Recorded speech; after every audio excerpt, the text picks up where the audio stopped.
Solco è una cooperativa di tipo B, specializzata in assemblaggio, imballo e blisteratura, che dal 1992 opera affiancando grosse realtà industriali del territorio.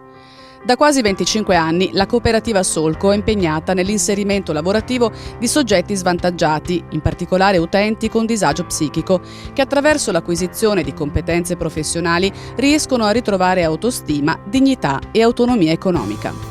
Tra i soci lavoratori c'è Emilio, arrivato alla Solco 17 anni fa e ora impegnato nella linea dell'assemblaggio lampadine. È un lavoro a catena, alla fine c'è l'imballaggio, però ci sono diversi passaggi. Prima vanno messe sugli alveari, poi vengono astucciate, controllate se vanno bene, se non vanno bene, logicamente, che la qualità sia a posto, e alla fine vengono imballate.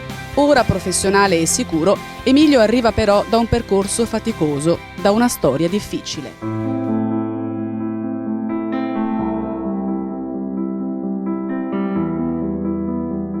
Io sono stato molto male quando ero ragazzino, no? E ho trovato anche molta immaginazione, sofferenza, di tutto, no? Dovuto alla mia malattia. Però secondo me anche l'uomo più forte del mondo può succedere una cosa del genere. A tutti può capitare di ammalarsi, a tutti. E quindi la cooperativa Solco è qui per questo, cioè perché è speciale la cooperativa Solco?